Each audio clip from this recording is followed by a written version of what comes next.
I'm Christy Bishop, and you're listening to the What Nobody Tells Us podcast. Each week, I'll be exploring a topic that's often stigmatized, misunderstood, or simply left unaddressed. And we're going to be shedding light on the things that nobody tells us, but that everyone should know. Let's get started. Today's topic is one that people really don't talk about. And it's one that people don't even think about. And you know what? That includes me. I had never thought about this topic because I realized I had made so many assumptions about it. And I think that's the world, making assumptions about when people are having their second kid. It must be super easy because you have a first kid. Man, I could not have been more wrong. And I just don't think I ever truly thought about it. So, I mean, in the world's mind and society's mind, you have the natural order of things. You have your first kid, and then that's super easy. And then you go to have your second kid because, the nuclear family, two kids, two parents, that's the way it's supposed to be, right?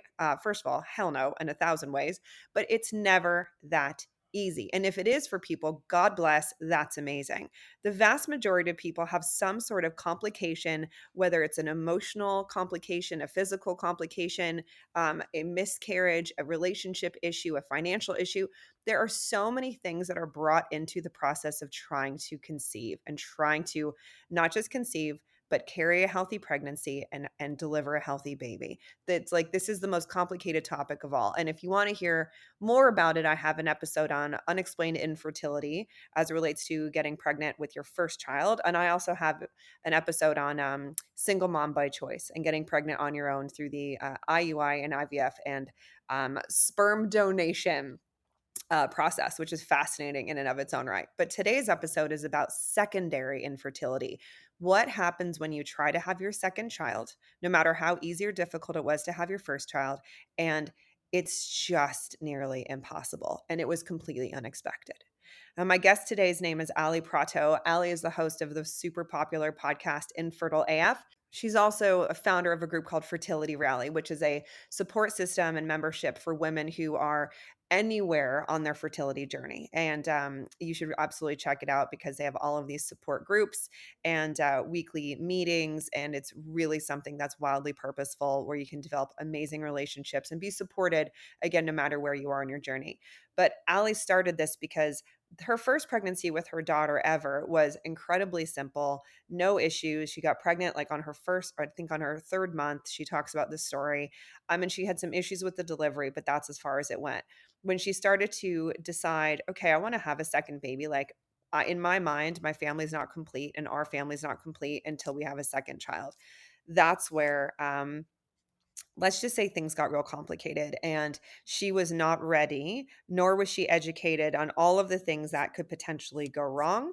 She had never experienced a miscarriage. She had never had to explore any sort of fertility support from IUI, which, the AKA the turkey baster, or IVF. She knew nothing about it. And she also didn't necessarily think about the fact that as you get older, and if you're a woman focusing on your career, the older you get, the reduced egg quality becomes a real reality in your life, and that can hamper your chances of having a successful pregnancy and carrying a successful pregnancy to term. So she entered the world of secondary infertility, and impact is just too soft of a word. It rocked her world. It rocked her work. It rocked her sense of self. It rocked her ability to parent, and most importantly, it rocked her body and it rocked her relationship, which she talks about in great detail. This is a very open, candid conversation, as are all of my episodes. But this one in particular, she's also a podcast host, and she is as honest as she possibly can be.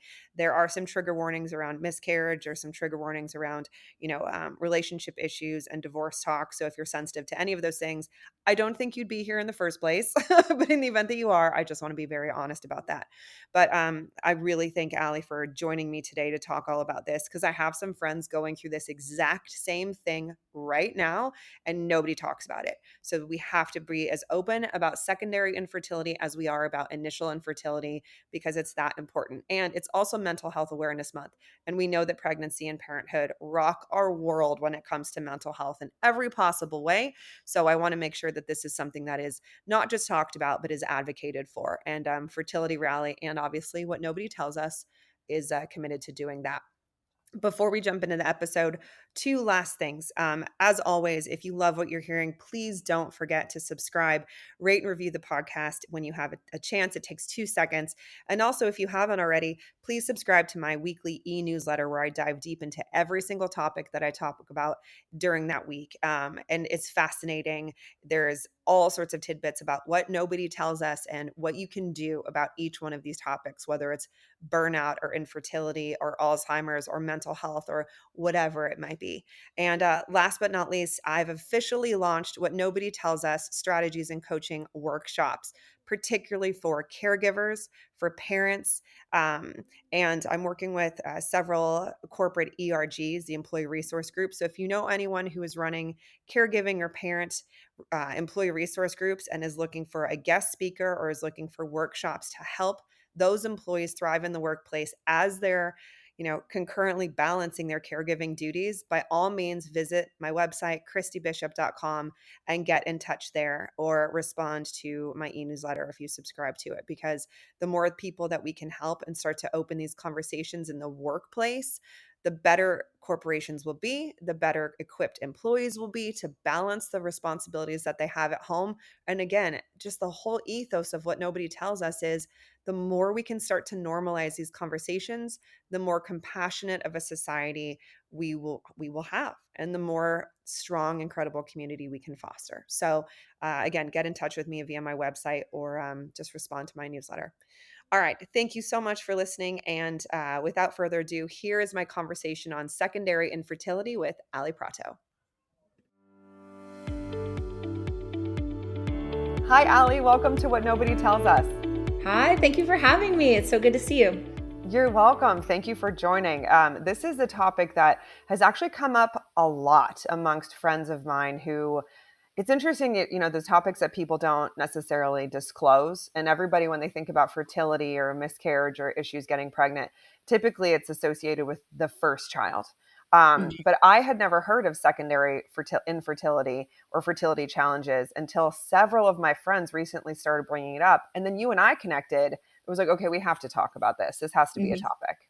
Yeah, I hadn't heard of it either. Even when I was going through it, it wasn't referred to as that. I didn't find out like that it was called secondary infertility until afterwards, which is kind of wild. That until afterwards, that is wild. Wow. Yeah. Okay, well, I want to set the table for everybody first, so Yep. we can get to know a little bit more about you and then get into that story. But can you Sure. just share quickly just a little bit of your background personally, and then I'd love to talk about your podcast, Infertile AF, as well, which is fantastic. And Thank you. what you're welcome. What motivated you to start that as part of your personal journey? Yeah, totally. So, just professionally, background, I'm a journalist. I worked in magazines for many, many years. And, I've always loved telling people stories. I love writing like celebrity profiles or profiles about, non famous people, just anybody who has an interesting story. So that kind of has carried through, I realize, in retrospect, throughout my entire career with the podcast that I'm doing now, which we'll talk about. But Mhm. so that's my, professional background. I've worked for all these, all sorts of different magazines, from Playboy to Rolling Stone to Harper's Bazaar. I got into some copywriting, and then, I realized that after I moved to New York with my husband because I got transferred from my job right after we got married. So this is like the early 2000s. Mm, And, we were about to turn 30, mhm. and we were married, but we weren't ready to have kids yet. Yeah. And so we kind of put it off. We were moving to a new city, New York City. We were from Chicago originally. All of my friends in Chicago were kind of starting to have kids because they were settled there and they were going to stay in Chicago, but we weren't ready yet because we're like, we don't even know how to like use the subway. So I can't have a baby if I don't even know how to like ride the subway, and we have no friends in New York yet. Yeah. So we put it off. And that comes into play with my fertility journey, because basically my infertility stuff was all age related. Mm, So fast forward, a handful of years, we did decide that, we wanted to start trying to have kids. Thankfully, I did get pregnant with my daughter, probably like the third month that we were, starting to try for real, Yeah. and had a fairly normal pregnancy with her. A couple complications, like one was that I had something called placenta previa, Mm, which is, I don't know if you've talked about that on your show before, but it's basically mm. where your cervix or your placenta, no, your cervix is blocking the placenta. So when it's time to give birth, there's nowhere for the baby to come out. Oh, wow. And I remember when sometimes it will correct itself during a pregnancy. You'll have it or you'll have a partial Hmm. previa and then it kind of corrects itself by the time it's ready to give birth. But mine was pretty intense. And I remember asking the doctor, like, so what does that mean? And she's like, well, you're going to have a C-section because there's no way to have the baby vaginally. And I was like, okay. And I said, so what would it have been like before C-sections were invented? And she was Yeah. like, both mother and baby would die. And I was like, Oh, oh shit, okay. oh, shit, So, indeed. My God. yeah. Can we swear on the show? Yeah, of course, 100%. Okay. Um, so yeah, so that was what happened with her. My daughter was also breech. So I did have a C-section. Mhm. Um, and again, we were new baby, everything was okay. She was healthy, thankfully. The recovery was not that bad for me. And then it wasn't until a couple of years later that we started talking about baby number two. We'd always kind of said we wanted more than one kid. And that's where we fell into this whole new world of infertility, which I knew nothing about. And Sure. Christy, I feel like we've talked about this briefly before, but I just didn't know anything about my body. I didn't Yeah. know anything about my fertility. We talk about this a lot on my show where you're brought up to think it's so easy to get pregnant. Don't get pregnant. If you have sex without Totally. protection, you will get pregnant. And that's what we learned basically in sex ed. Yeah. And now and we know that it's so much harder than that. Not saying that you shouldn't be careful and use protection, of course, if Of you're course. Yes. not wanting to get pregnant, but there's actually a very small window Yeah. each month that you can get pregnant and a lot of things have to line up. So it's a Yes. lot harder than as advertised when we were like teenagers and Yes. younger. Yeah. Um, We have anyway, had the so fear of God put into us for all of this. It's like, don't, what the don't. But it's like, if you actually totally. want to, here's what you need to do. Here's what you need to know Yeah. about your cycle, etc. And I didn't know anything much about, like fertility as I got older. Sure. And this sounds like I'm exaggerating because now I'm in this world and it seems so obvious because I've learned so much in the last, Mhm. decade.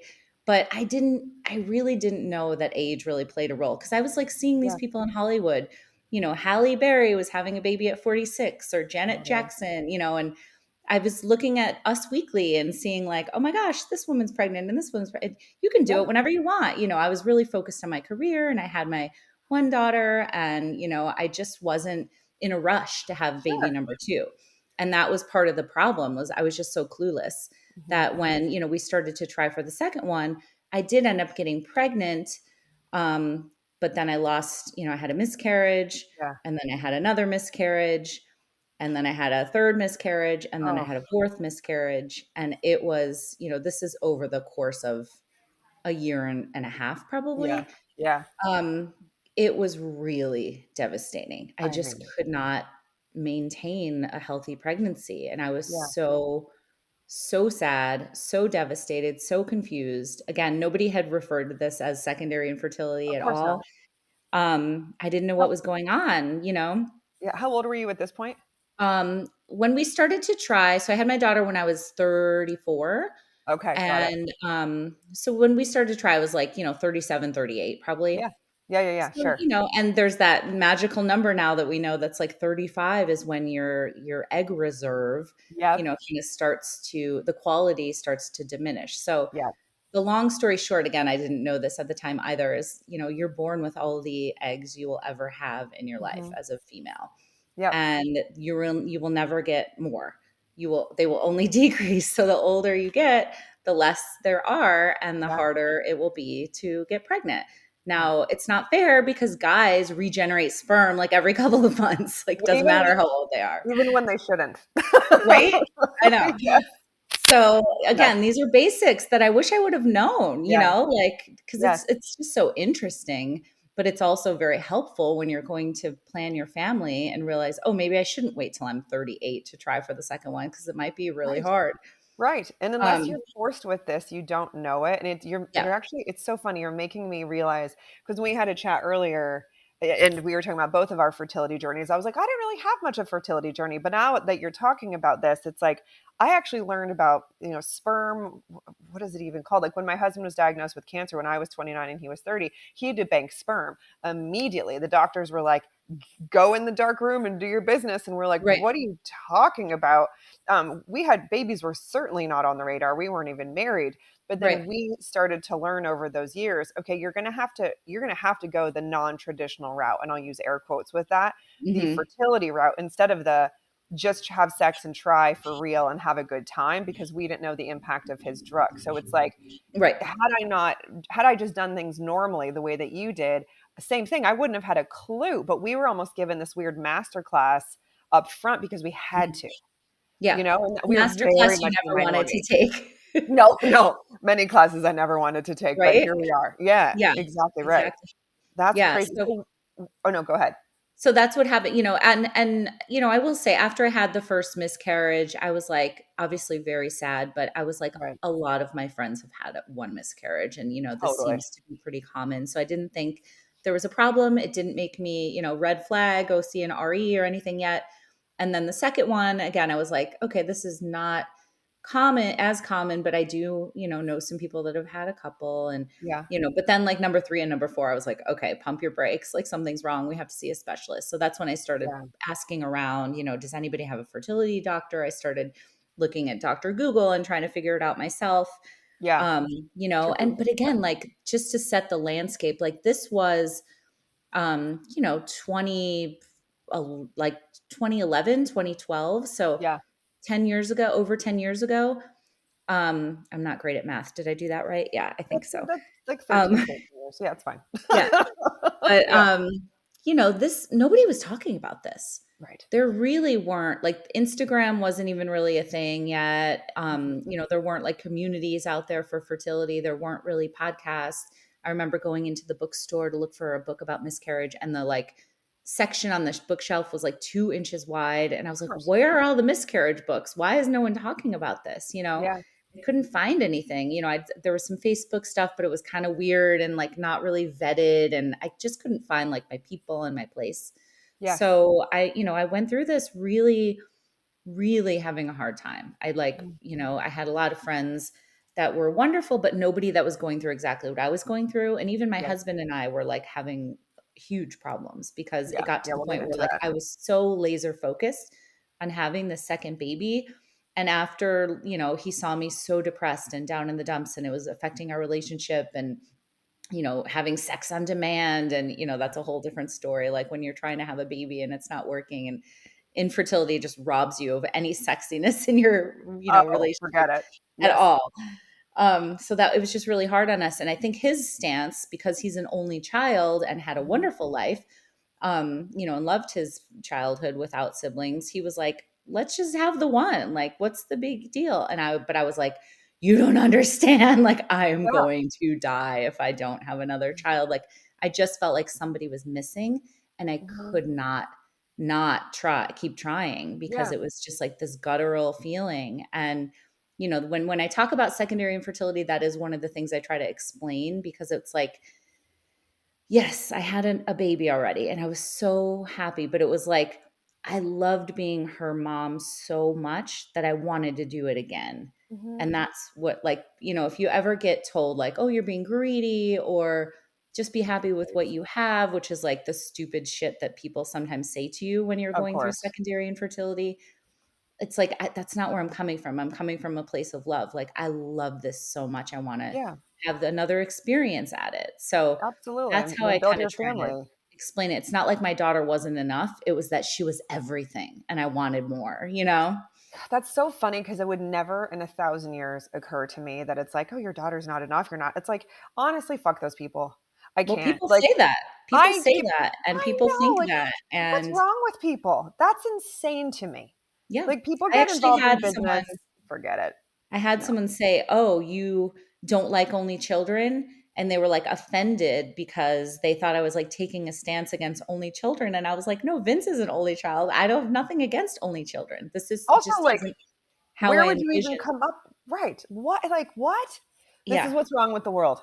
People I go know. crazy about nothing and then make a problem about nothing and also something that's Right. completely not their business, and then not like you're not having a hard enough time on your own with all of this, and you need to take on the burden of someone else's opinion. Like, thank you so much Completely. for that. Yeah. Yeah. I mean, I think that's why Crazy. it's so important that we talk about this shit, because Yes.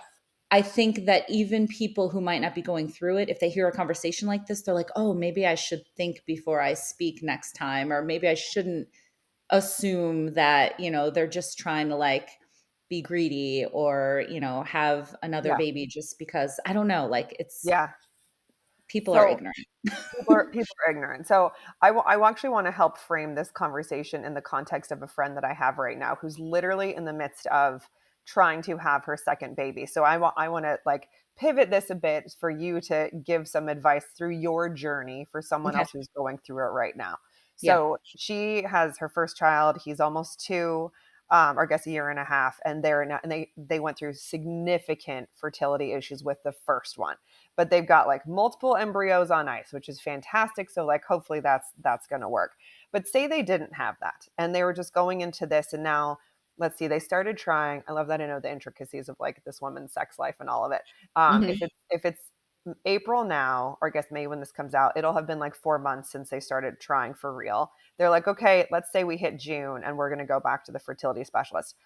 What, like in your own journey in the beginning, say you got to like 4 months or 5 months of trying for your second and nothing was going on, or you're having miscarriages, like what steps did you take? What were some of the questions, like revelations that you had? Yeah. I wish I would have like probably gotten help sooner actually. So I would Mm, say if you feel like something's off, sometimes they say the definition of infertility is like you're trying for a year and nothing's happening, but I say fuck that. Like I don't adhere to those timelines. Like I think, yeah, because I think that, obviously also, like we talked about, the biological clock is like an actual thing. And the more you wait, sometimes the harder it's going to be. So my advice on that piece would be, if you think something is going on, go see an RE, go see a fertility doctor, hmm, ask around, get a couple opinions. It's not going to hurt. And if somebody says, "Oh, you're fine," like then maybe that's not the person you want to work with. You want to yeah, find somebody that's like, "I'm glad you asked. Let's do some tests. Let's get a baseline, or let's see what's going on." yeah, There's so many good medical teams out there where they will work with you if you're ready, and it doesn't matter if have you been trying for a year or not. So right, I would say right, don't wait if you're feeling like something's wrong, because also we know our own bodies better than anybody else, right? absolutely, yes, yes, Yeah. So to that is listen to one thing body. that I learned, and I don't know if you want me to continue with like what happened, but so Yes, I please. finally did go to a specialist, the wonderful guy that ended up being my doctor, Dr.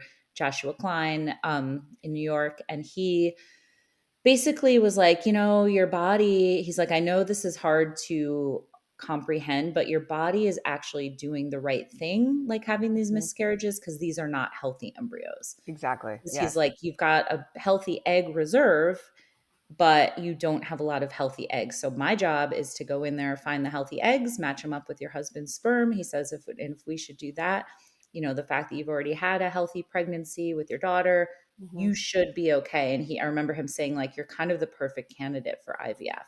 Yeah, without a Um, doubt.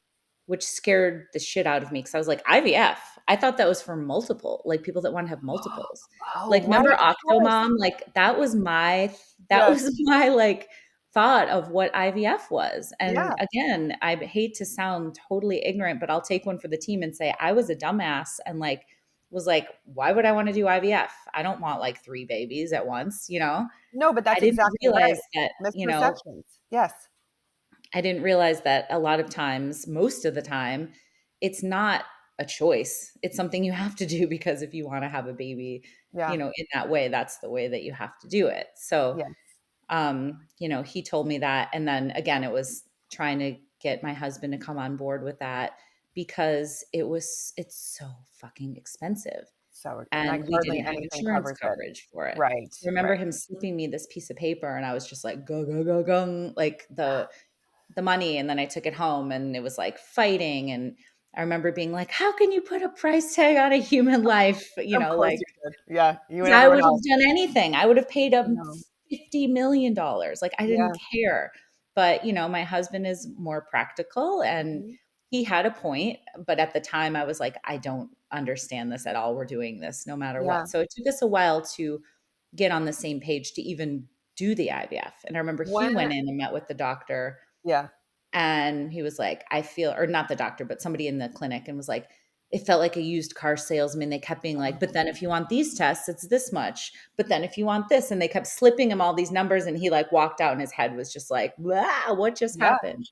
Yes, totally. What this is such a like a crude question, but it's fine. Like, at what number miscarriage did you go and explore the IVF option It was after the fourth one. after the fourth one? So you went through four miscarriages on your own. Okay, Hmm. and it's so interesting what you said about the first one because it's like being older, having a little bit more experience with just pregnancy in general. It's like the first miscarriage, you're like, you know what? Okay, par for the course. Everyone goes through that. I Yeah. actually had a friend text me yesterday and be like, she had a miscarriage and this is her first pregnancy, but it was a total surprise pregnancy, like complete surprise. And she was over the moon and she's like 40, 41. And so she started telling the world that she was Oh, pregnant at the earliest possible stage. And in my head, I'm going, don't do it, don't do it, don't. But of course, you can't say that. You can't say it. And I didn't. And I got the text yesterday about the miscarriage. And of course, I thought to myself, she learned. She learned, right? yeah. So it's I terrible. remember thinking that too. Like after the third one, I was like, everyone says, like, get through the first trimester before you tell people. But I was like, but I don't want to.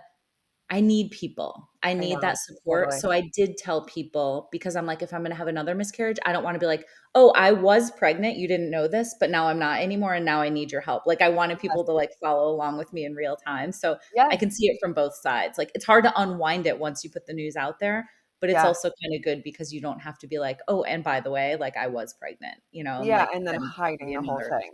I don't know Yeah. what their right answer. They're, what to each his own, I guess.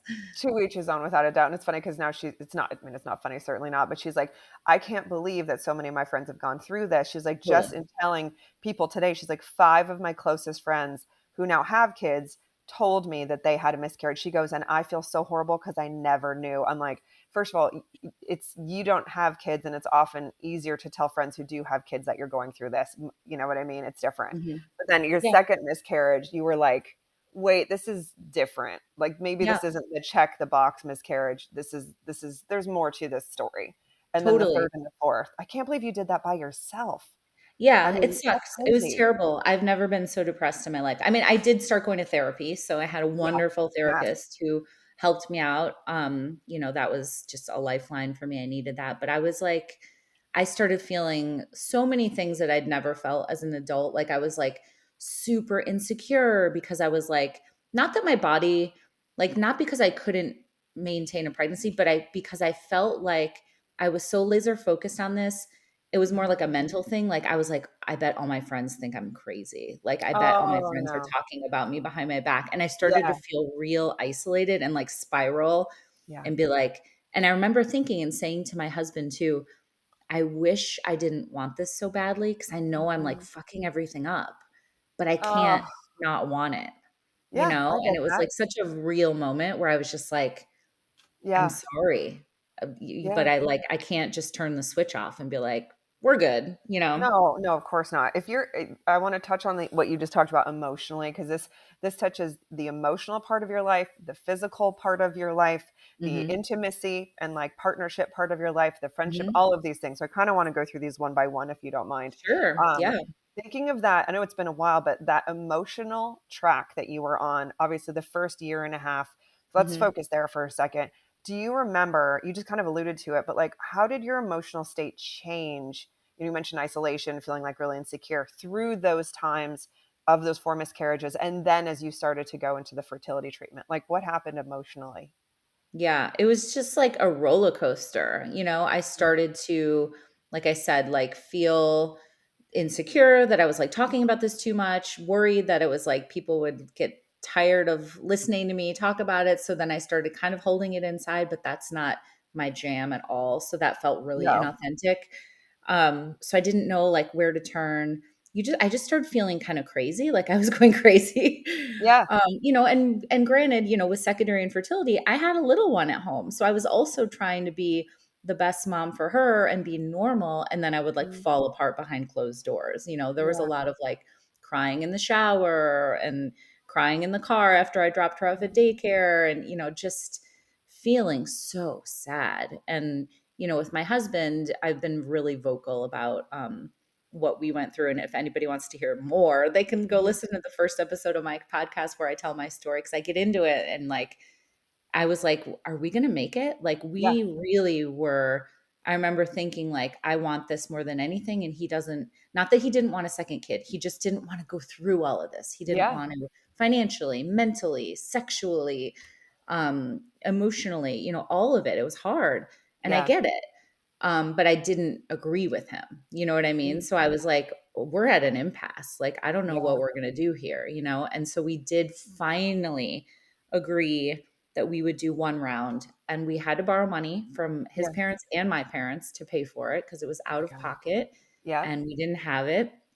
So thank you to them for that. But we agreed to do the one round, but even Mhm. getting to that point, it was just like it was emotionally exhausting. So Yeah. mental health is a big piece of infertility. Yeah. And again, like secondary infertility, it's a different animal because I think that it's not always acknowledged as being as difficult as the other kind of infertility. Like Right. I Right. hate to compare pain, like we always say in fertility rally, like it's not the pain Olympics. Like if you're Yeah. in pain, you're in pain, and that's Yeah. valid. But sometimes I think secondary infertility gets more of an eye roll Yeah. than You already have a other first things. kid. Like, what a sad life for you. You already have what I'm so Yeah. desperate for if you don't have a kid. Yeah. Yeah, And, totally. I would never say this is harder than that or whatever. It's not about that. I Yeah. feel like if you're in pain and you're having a hard time, that's valid no matter what. Same with miscarriages. Like if you lost a baby earlier, had a chemical pregnancy, which I kind of hate that term because I feel like it doesn't sound like a real baby. Right. Right. And we could go deep in the weeds on that. But anyway, I think all loss is hard, even if it's the loss of an embryo that didn't thaw. Oh, And totally. like even if it's the loss of not getting any healthy embryos after testing, these are Right. all legitimate losses. So that's what Yes. I'm trying to do is like normalize that for people because I think that sometimes people's pain gets swept under the rug because it's not as like quote unquote dramatic as like somebody Yeah. else's. Well, and it also is not so the grief is grief no matter what, right? Yeah, And there's so much grief involved in this and the layers of grief. It's like there's grief after your first miscarriage, the second, the third, the fourth, and they might all be different. There's grief about your relationship and like hoping that you had a partner who would support this whole cause. But then he's also probably grieving your relationship as it stood before. Right. And like, and there's totally. also, I mean, I can't relate to this because I don't have a second kid because we stopped after the first one. We're like, hey, we knocked it out of the park, and it was Yeah. as easy as it could have been. Pregnancy, like the universe smiled on me in every possible way. But I was like, I know if we tried to do this again, it would not be like that. I just know, and we're not meant for it, right? It's like we didn't do it. But I would imagine there's grief in relation to like missing out on things with your first kid. Like even Mhm. even if it's the perception of like I'm focused so much on the second one that doesn't exist yet that I might be not present for the moments with the first. I would Mhm. just guess that. I don't know if that's real. Yeah, I mean, thankfully, I think that was few and far between, like, Mm, that didn't happen a lot, but I'm sure there were times where, she was, like, needed me and I was mentally in a different place or, sure.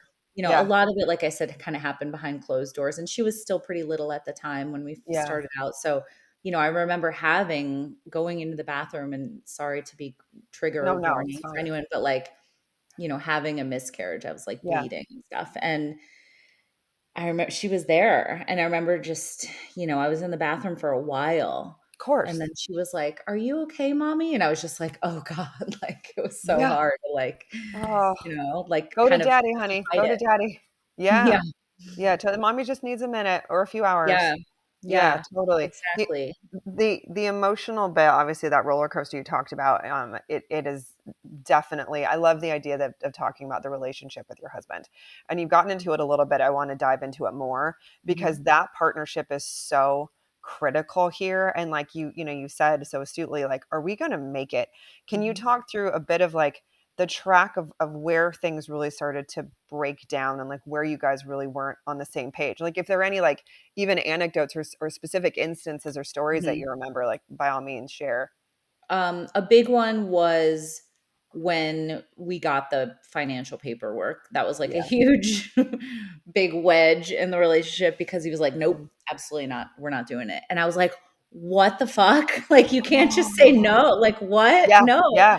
Like he was like, absolutely not. And I was like, whoa, whoa, whoa, whoa, whoa. Like, we need to, Yeah, so that was kind of a big, and like going through this feeling like he was my op, like my kids use that word, like my opposition, my enemy. Like yeah, I wanted him to be on my team and he wasn't. So I was like, I'm already going through all these hurdles and I and don't need one of the hurdles to be you. You know right, what I mean? So right. that was a How really did big. how'd you approach it with him? Like, how did you guys work through it?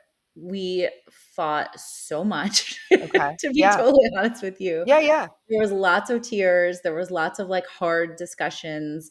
Like I said, I've started going to therapy and I was like, I don't know what to do here. Mhm, But it's so crazy, right? Because the whole thing that we were trying to achieve was have a family. Meanwhile, I was mhm. like breaking my family apart to a certain degree too, you Ugh. know?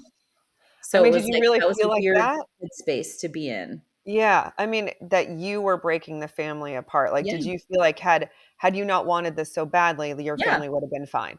Yeah, that's what I'm saying, like, Yeah, how I said earlier, like, I wish I didn't want this so badly because I know yeah. I'm, like, fucking it up, but I'm sorry. I Was can't not there listen to my heart, you know?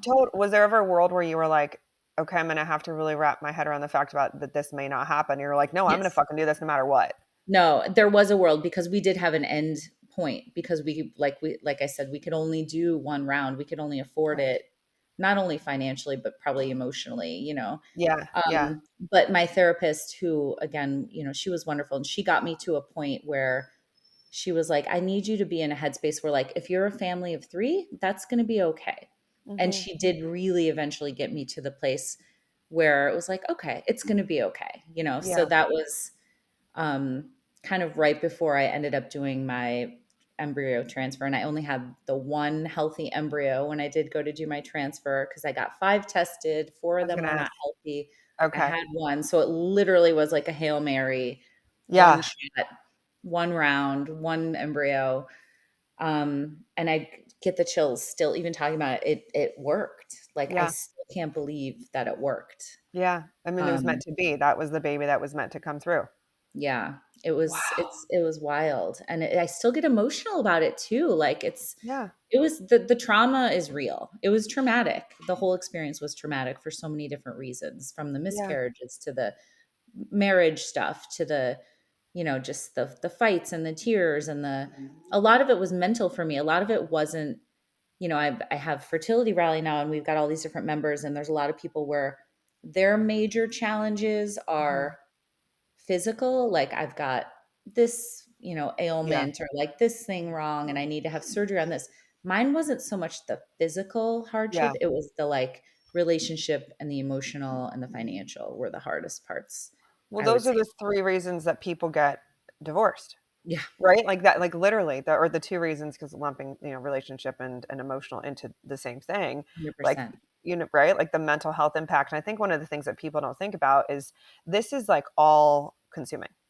Like, Mhm. this isn't like, "Oh, like, from 3 to 4 in the afternoon, I'm gonna, like, feel my feelings about it not having the 2nd child and, stress about, like, then I'm Right. just gonna go back to life as it is." Like, this is and if you go back and, like, listen to my episodes on infertility, unexplained Yeah, infertility, and then also, like, having a kid on your own, those 2 yeah. episodes, the 2 guests talk about this. It's like it's everything, and when you add in the financial aspect, like my Mhm. friend who did the, IVF several rounds of IVF actually and unexplained infertility, they were able to raise the money raise the money through family, right? They Yeah, had, like, the trust that had come through, and it was like then they felt guilty about being able to use that money because they felt too privileged, but at the same time, like, "Oh my god, you don't need to layer that on," but then you had to go ask family for money. So, like, you're dealing with the emotional ups and downs, and then also you haven't even talked about the hormonal ups and oh downs my if you had gosh. any, right? Right. Like, and financially, and then your relationships. You walk into your house every day and it's a fucking landmine because you just don't know what Yeah. you're gonna get.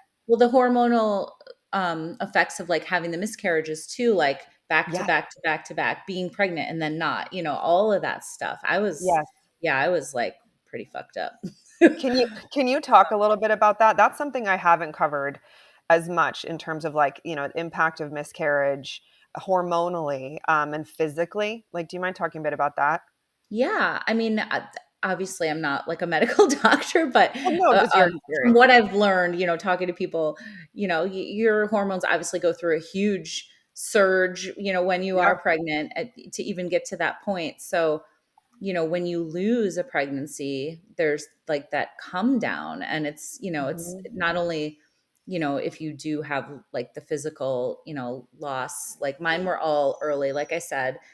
So I didn't have to have DNCs for any of Yeah. them. They all Okay. like passed naturally. I didn't have to take the what is it called? It's Methoproxin, yeah, the one whatever that's the drug is, in the the Supreme Court. cancer Yeah. drug. Yeah. Yeah. Yeah. I didn't have to take that either. So mine were all natural miscarriages, which sounds very weird.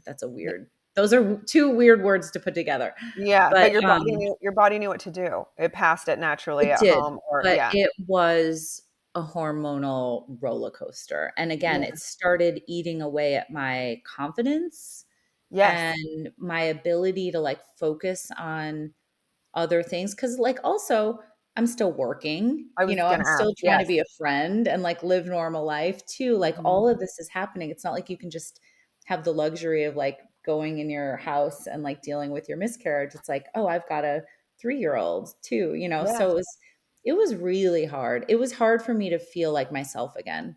sure. How did this impact you at work? Oh gosh.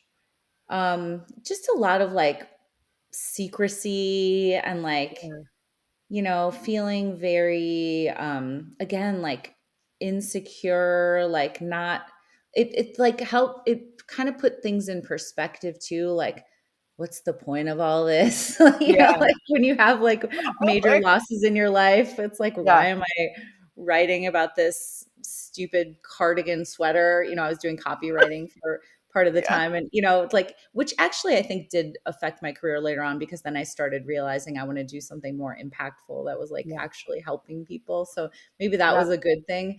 um but yeah, it's just, it affects you on every level, yeah, it's and again, like you can't talk about it a lot in at work, or if you have the few people that you can talk to, but I yeah, didn't really have anybody at work that I could like share things with. So like, yeah. I'd be at work a couple days after you. It's not like you can take time off either when you Oh, have a no. miscarriage, so it was like still kind of bleeding, still going through it, still hormonally all over the Yeah, place, like trying to be normal in a meeting. It's hard. It's and really this is hard. I the mean, we before women time. are so fucking strong that Oh, people are dealing with this on a daily basis and getting through yeah. it. And also, like, dealing not only with the miscarriage and, like, I just wanna preface that you mentioned, like, 2011, 2012, like, this was when you were in the office every single day, right? Like, Mhm. it's like you were getting up, getting ready, going in, Oh yeah. doing the whole thing, I worked in an commuting. office full time. Yeah. Yeah, like, bleeding, but also, like, what also people don't think about is with IVF, like, you're doing sh at least I did, shots in the office. I'm Yeah. shooting myself up in the office, hiding in the bathroom with my little, like, refrigerated medical kit, Yes, I was on a all of this business shit. trip. Yeah, Yeah. I remember being on a business trip and doing it, like, before I was dropping off my rental car at the Mhm. airport and having to do a shot in the airport, like, gas station bathroom. Yeah, I was like, yeah. "I feel like I'm, like, shooting heroin right now, Totally. like, someone's gonna walk in and, like, bust me. I'm gonna get arrested." And I remember seeing another Sure. needle in the garbage can because it was, like, a big open garbage can, and I was like, Yeah. "That actually probably is from heroin." Like, this like, it was so sketchy. Yes. So yeah, Or you do shots in the weirdest places. Because I oh, remember wherever being you like, have "I'm not to. gonna get through security with this syringe. I have to do it now before I go Yeah. into the airport." I know, I totally get it. It's like the timing and the shots wait for no one. It's like wherever you are, the shot doesn't give a shit. Like you're in the No, the gas station, like heroin bathroom. Oh my god. totally. Yeah, it is what I it is. remember it so vividly too. I Yeah, can picture it in my head being I'm like, "Oh, sure. someone's gonna walk in and be like, 'What the hell are you doing in here?'" Just trying to have a baby. Get the fuck out. Right, exactly. Wh- Exactly. Getting who pregnant. who was your circle? Like who were your confidants that you relied on since this was so tough, obviously with your husband? Yeah, it wasn't him. Of No, it's funny because I do talk about this so openly and he knows. So this is like course, nothing of that course. he couldn't. We're still together. Yeah. Spoiler alert. Oh, spoiler alert. That's Miraculously, right. we are still together. So he, yeah, it wasn't him. A couple of girlfriends, a Mhm. real small set of girlfriends, and my mom. Yeah. God bless Um, moms. yeah, she passed away last year, but she was there for the whole journey and she was Ugh. wonderful. And my mother-in-law too, Yeah. and my sister. So, I did have people that I Good. could talk to about it. But again, it's like it's not the same if it's not someone who's not going through it. Did you ever, this is an interesting question. Did you ever feel a certain way about your friends who had 2 kids? Like, did you have a difficult time? Because I know when I was trying to have Oh a yeah. kid, it was hard to be around people with children. It was so difficult, even though I was like, if it doesn't work, it's fine. But I was also, Oh, yeah. it was There's, like, hard. the jealousy, and I Yeah. remember I threw a baby shower while I was, like, going through all this for one of my best friends. It's weird because it's, like, that thing where you're so happy for them, but you're so Of sad for course. yourself, and it's Yeah. hard to, like, have those 2 feelings coexist. We Yeah. grow up always being like, "Are you happy? Are you sad? Are you mad? Are you" it's always, like, one emotion, but what I Yeah. realized in my, like, secondary infertility journey is, like, there's so many emotions. There's so much I gray know. area. You can be really mad. You can be really jealous. You can be like, am I such an asshole because they weren't even trying to get pregnant? Right. Right. There's a lot of that. And that's part of the reason we started fertility rallies because it was like, I wanted a place that I didn't have when I was going through it where you could Yeah. come on a call and be like, my sister had a baby and I don't want to meet that fucking baby yet. Yeah. Like I'm not Yes. ready. And we'll be like, we get it. We get it. You can't say that really to anybody Yeah. else unless you've been in this world.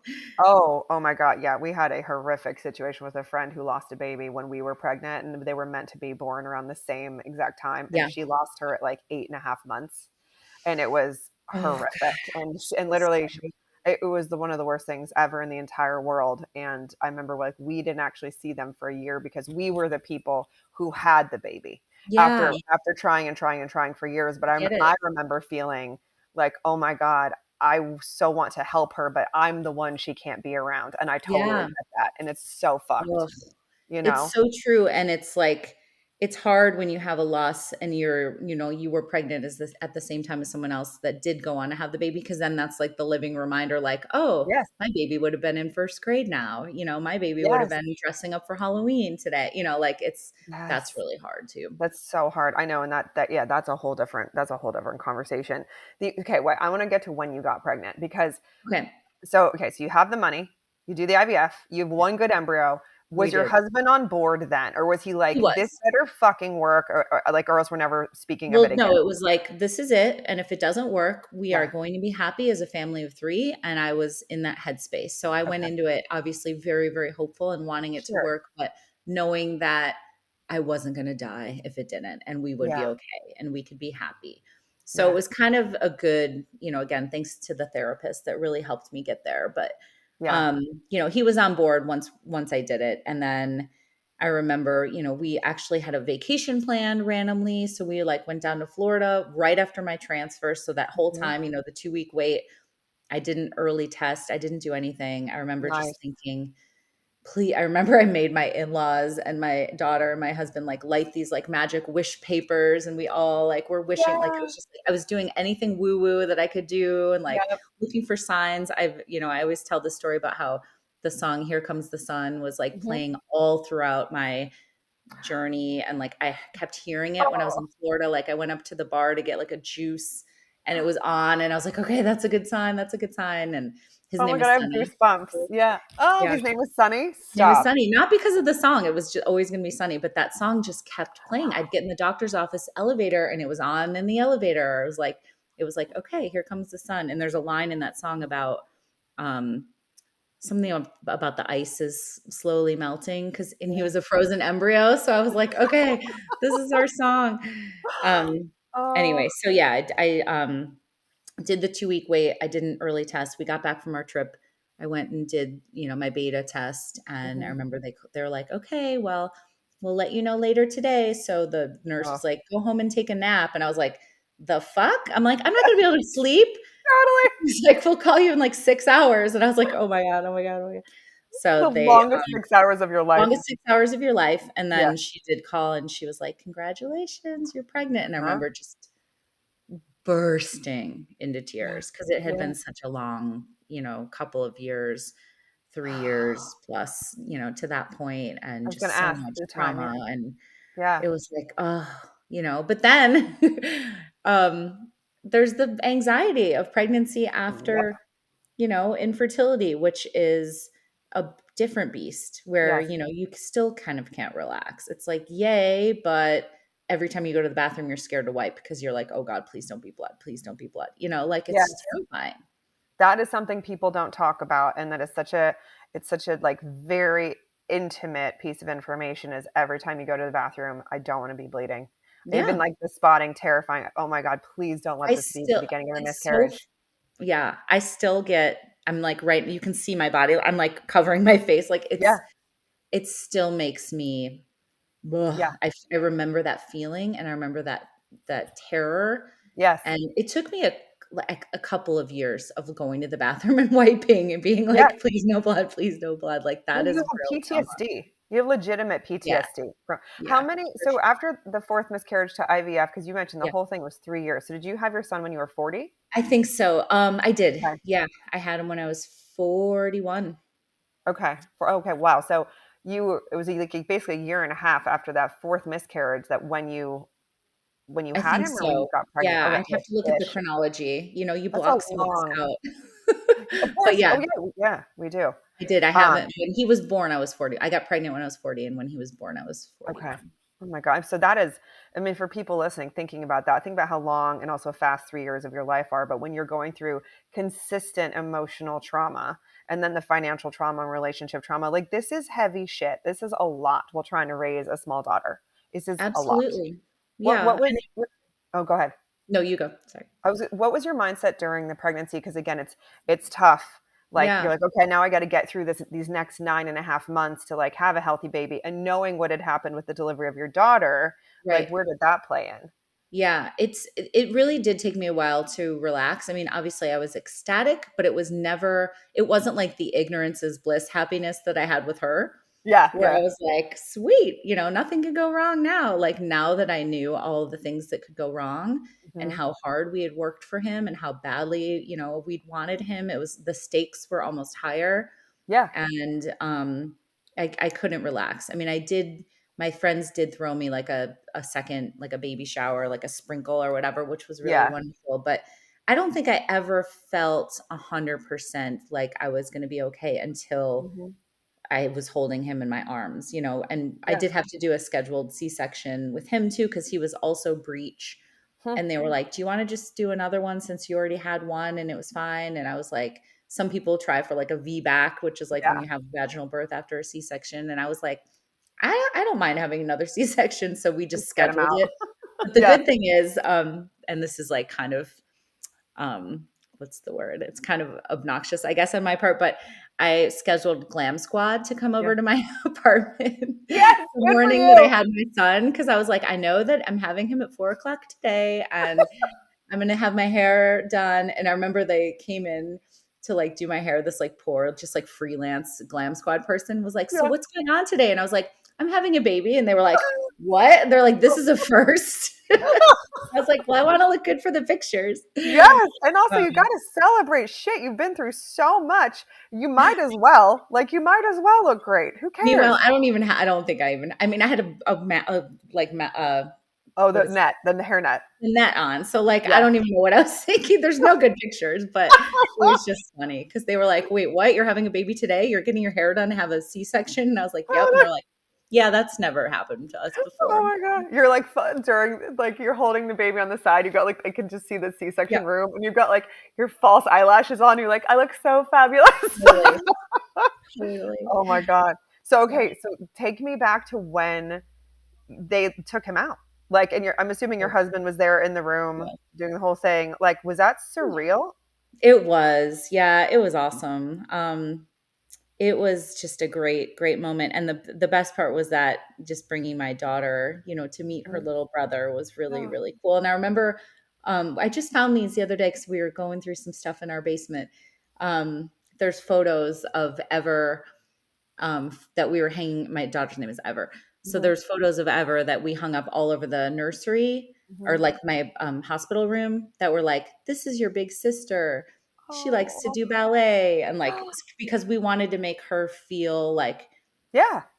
she was a big part of it as well. And we were like introducing the baby to her, but she was here first. And I don't know, it Yeah. was really cute. I remember my husband putting those up all over the room, and I thought that was really cool. So And I love that you found that. That's so sweet. I know, Oh, yes, yes. did So it yeah, they're 6.5 years apart. uh-huh. And now she's 14 and he's 8, and that's a big spread. And whenever people are like, wait, you have a freshman in high school and a second grader, and I'm Yeah. like, yeah, Yeah. long story. You're like, Like, we had a big, big journey. I'm five yeah. and a half years older than my brother. Not due to fertility, just due to my mom being like traumatized from apparently having me. And she was like, I'm waiting a long time. Yeah. So Yeah. it's a big spread. You know what Yeah. though? Can I add one thing? Because this is a secondary infertility question I get a lot, is Yeah. about that age gap.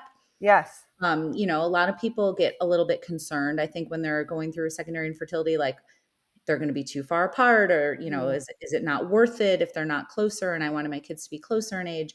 And I'll just give my opinion on that, which is that having them so far apart, there are some pros. And one of the yeah. pros is that she can babysit for him. Mhm. And even when when he was an infant, she could sit with him because she Yeah. was, 7, and I could take a shower and like Yeah. like little things like that, where it was Yes. like, okay, well, this is cool.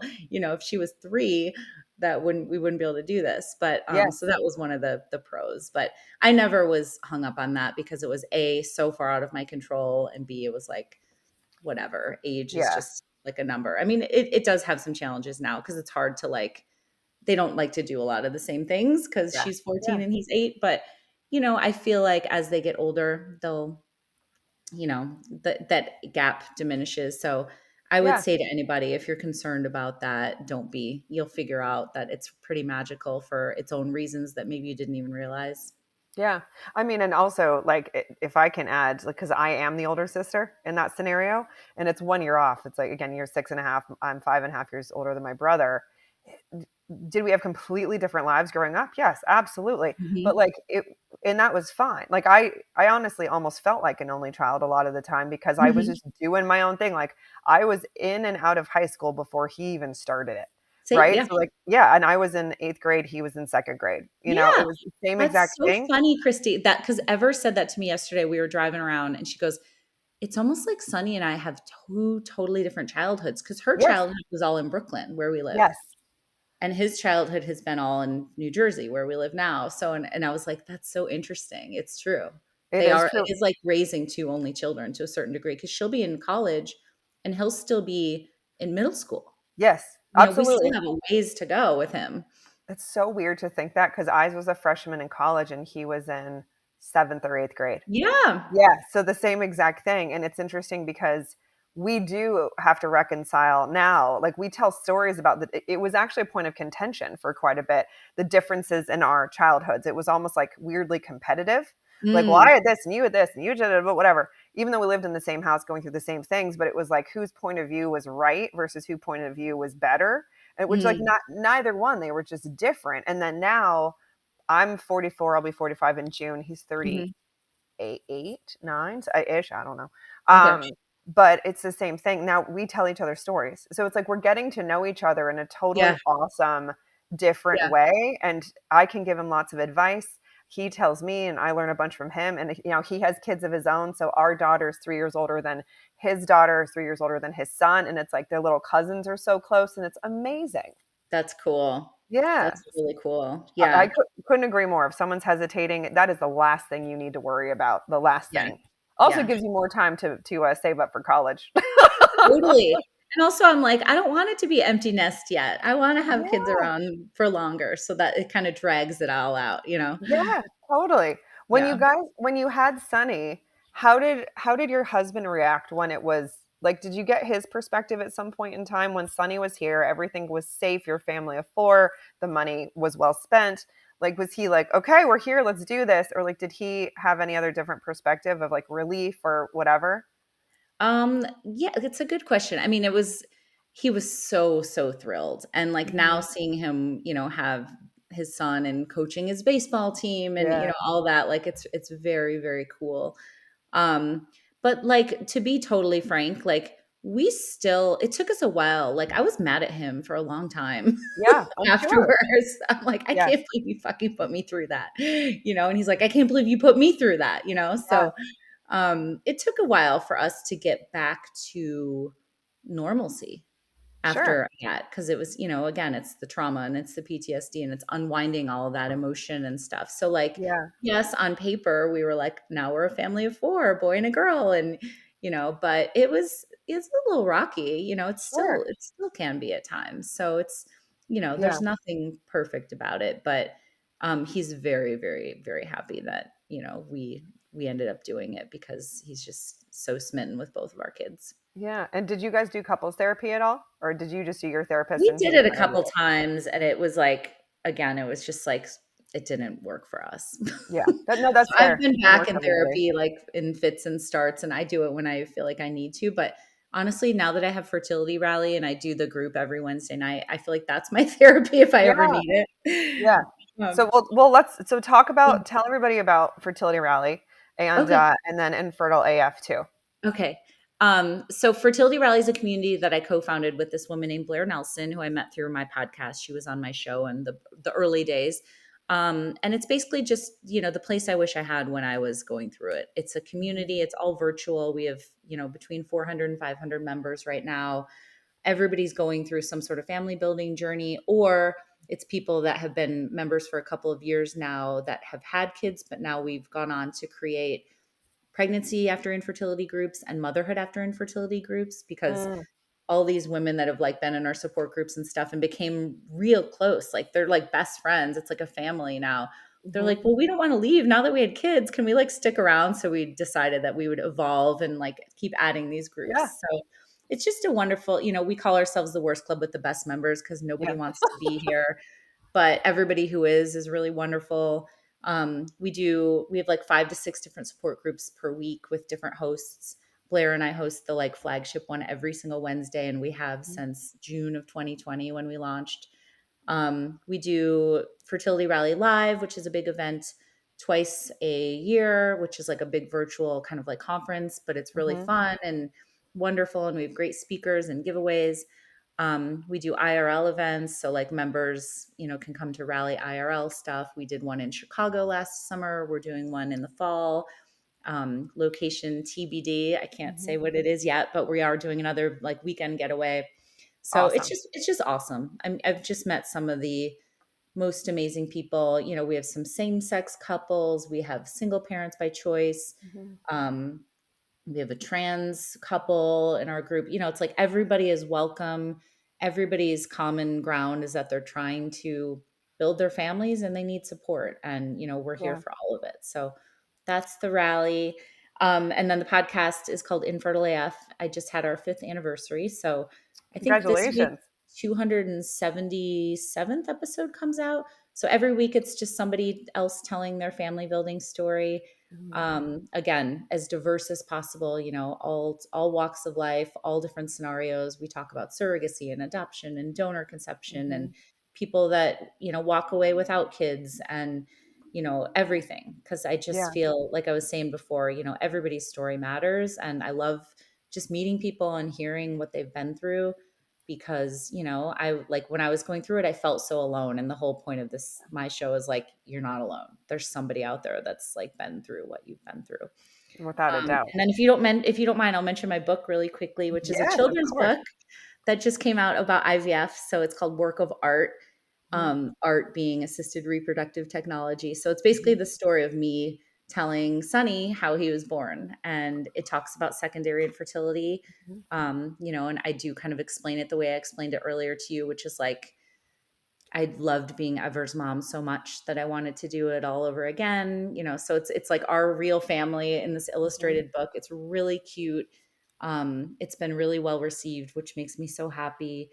It just came out at the beginning of March, and people are buying it for like gifts for people who've had Mhm. IVF babies. People are ordering it through my website and getting it personalized, and like I'm writing these personalized notes and just like sobbing because some of them are Oh. so sweet.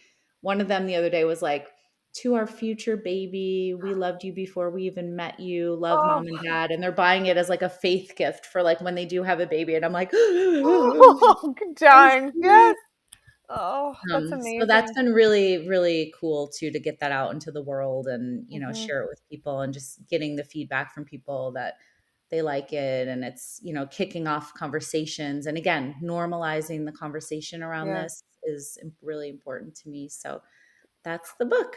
I love, first of all, congratulations on all of it. The fifth Thank you. anniversary fertility rally, which is coming up this month, is correct? It's This April year? 27th. Yes. Yeah. Yeah, April 27th. And then the book. I do have it's funny, you made me think of a totally different question because and we'll wrap in a second. So you were doing your writing and the copywriting and you had that epiphany when you're going through all the infertility shit. God, this I want to do something more purpose driven, like something that actually means something to me. And now thinking about what you've created, which is exactly that. When was that switch for you? Like what was that first step to take a step out of that copywriting and, I think it was journalism? like when I turned 40, I was Mm. like, I'm too old for this shit. I'm not Yeah. fulfilled at work. I'm like, no one cares. I'm not Yeah. making a difference at all. I could Yeah. do this, or like, this is like before AI, but like AI could be doing this. You know what I mean? Like nothing I was doing was making a difference at all. And I just wanted to, and I'm not saying like what I'm doing now is so amazing and, but I know that there are real people on the other end of the line and fertility rally. And, I do see Yeah. pictures of people with the book. So if I can just, make one person feel less alone or make this easier for someone coming Mhm. after me, like that's all I want to do. And it's so funny because like you and like so many people I've met, that's what everybody, and that's why it's Worst Club with the best members. That's what everybody's doing in this Yes. community. There's so Yes. many people who've started things or products or Mhm. services, to make this infertility easier for somebody coming after them because when they were doing it, something was missing. And so they're Yeah. filling that hole. So that's all it is. It's like I saw a need for it, not that this is the first children's book about IVF, but it's certainly the cutest, I think. And, no, there's some good ones out there, but I just wanted to put something out there that kind of told my family's story that made the Mhm. kids proud. And now Sonny's like, I'm famous, I'm in a book, and like we've been doing this book tour and like going to book readings and stuff, and Yeah. he's signing them and Ever's been signing them. It's really cute. Oh, that's so cute, and what a great sense of, like, meaning and purpose for them too. That's Hmm. amazing. Hmm. All right, last question. What's your I like to do a final word, and so for anyone going through secondary infertility and challenges right now and experiencing so much of what you've said because it's so universal, what would you say to them? Like one word or like a final piece Oh, of no, advice? like a final Oh, thought. okay. I'm like, okay. Like You'd be one like, word. If it was one word, I was going to say community. yeah. Like Oh, I love that. No, no, Um, final thought. final thought. Oh gosh, please reach out to me. Anybody listening? I'm on Instagram. You can always DM me. There's so many people out there that are willing to help, but just please know, like, you're not alone. Mhm, You don't have to do this alone. If you have a medical team that doesn't feel like it's treating you the way you want to be treated, or you feel like a number, or you don't feel like you're getting validated, especially with secondary infertility, if people are kind of like, oh, whatever, you're fine, like it doesn't have to be like that. So, mhm, reach out, find your people. And, if you're feeling, I hate the term giving up. Like I never want to mhm, say like, I always say like pivot or changed your course or whatever, because I think giving up has such a negative connotation, but also if you get to the point where you just can't really take it anymore, that's okay too. mhm. I feel like people don't give people that option as well, that like if you want to stop and it's not, your path anymore, that's fine too. You do you. Yeah. That's really important advice because people just push, push, push, push, push. But it's Mhm. like if you don't want to anymore, that's your decision and that's Mhm. totally fine. I Mhm. love that. Yeah. Where can people find you? You mentioned Instagram. We know Fertility Rally, Yes. Infertile AF. Yeah, so the podcast is Infertile AF and it's on all the platforms. My Instagram is Infertile AF Stories. So again, DMs are open if anybody wants to reach out to me. Fertility Rally is fertilityrally.com or Instagram is Fertility Rally. You can find out all about Rally Live and just the membership. And if anybody wants to check out a support group and see if it's their jam, like please reach out to me. I'm happy to invite you to like check one out. And then the book is on my website. It's infertileafgroup.com. Amazing. Oh, Allie, thank you so much for sharing your story. Oh, thank you so much. That was so great, Christy. Oh, you're welcome. It's going to help a ton of people, so I appreciate it. Thank you. Well, that's it. Another episode of What Nobody Tells Us. Thank you so much for listening, and I hope you felt something. I hope you learned something, and I hope you feel empowered to go reach out to somebody who might be going through something you don't understand. Lean in, ask the questions, make the connection, be the friend who starts the conversation. I can't tell you how much it will mean to someone. If you have ideas for further topics, please reach out to me. I love hearing from you. Your emails and your tweets and your texts and your Instagram DMs are so welcome and so amazing. If you want to hear more, every episode is available on my website, christiebishop.com. That's Christiebishop.com. You can find all previous episodes, and you can also book me for speaking engagements, for training, coaching, and marketing consulting. I've only been doing that for the last 20 plus years. It's one of my first loves. So again, thank you for listening. And until next time, I'm Christy Bishop, and this is What Nobody Tells Us.